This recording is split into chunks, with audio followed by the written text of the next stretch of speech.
Well, this here, as you say, is the Buffalo Ridge number 3. We just started it. This is the third of 3 wells that we've drilled. 2 of the others are back behind us here. And right now we're down around 3,400 foot, heading for about 4,000. And everything's going smooth. Excellent, excellent. So Kim, Drew, do you have anything to do with this? Nothing whatsoever.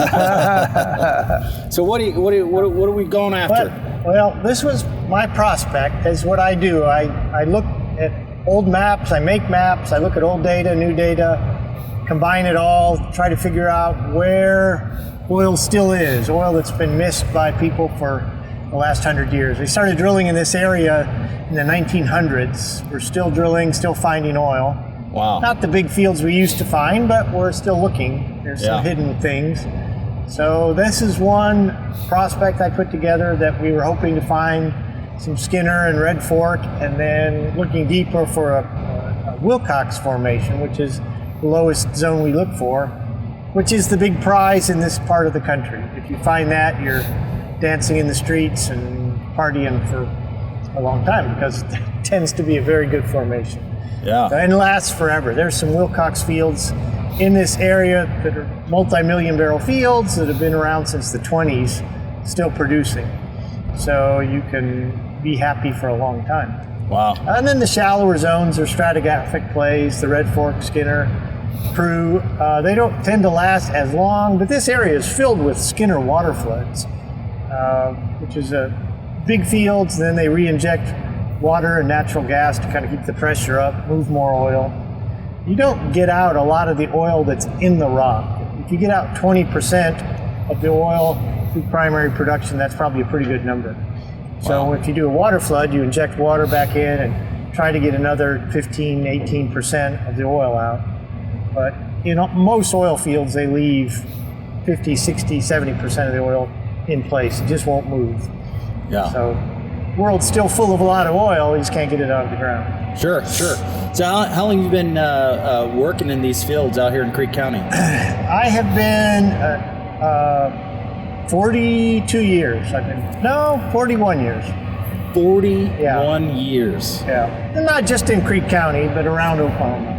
That's a long time. He knows a little bit about what's underneath the ground here. Well, I've never worked with somebody that has that much experience in one area. Normally it's like they have a little bit here, but in one area, that's pretty fascinating.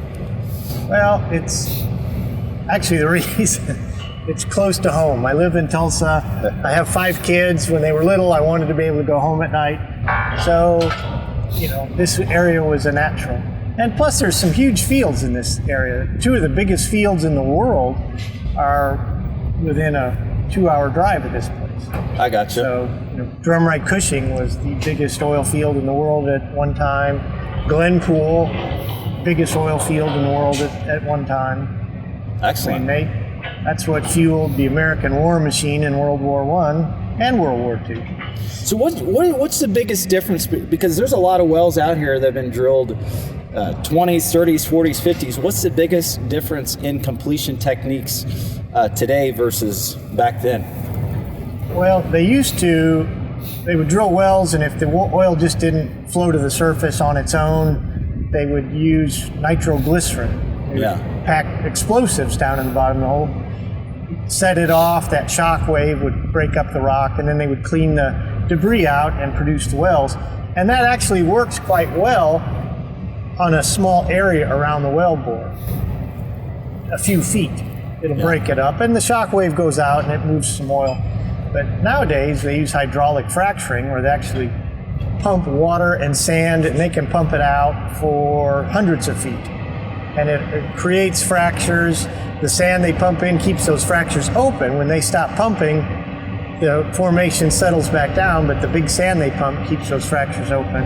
So we can frack out for hundreds of feet, produce a lot more oil and gas than we could before.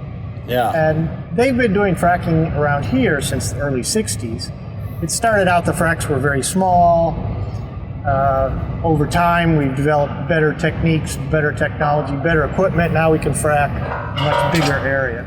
So back in the 20s, all these original wells around here were natural producers or nitroglycerin explosions. Then in the 60s, they went back in and started fracking a lot of them. Like I said, small fracks, extending fields out a little bit where some of the sands were not as good looking. Nowadays, we have modern logging technology, so we can find things that weren't there before, that were overlooked before, thinner zones that the old electric logs wouldn't pick up. And then fracking. That's amazing. How many wells, well bores have you studied out here, you think? Oh, thousands. Thousands. I just can't imagine how much time that would take. 41 years. 41 years. Wow. You could never study all the wells in Oklahoma. There are tens of thousands. So Les Gibson, right? Yes. So what's your role in all this? Well, I'm an operator and producer, and I do some work for Dennis, and I've been doing it again since 1979, so I guess that's 41 years too. 41 years. He's older than me, though. Les actually takes care of everything and keeps it all running. Oh man. Everything running smooth, and that's my go-to guy to make sure things get done the way they're supposed to. Excellent. So where's so this is the 36-3 Buffalo Ridge 36-3? Correct. Yeah. Okay. So and then we got the 1 and 2. How far away are those wells? The number 2 is approximately 900 from here. Let's see, number 1 is about 600. Number 1. That's 900, and Yeah. about 900, and then the other one's about 16. probably 17, 1800 feet. Yeah. Excellent.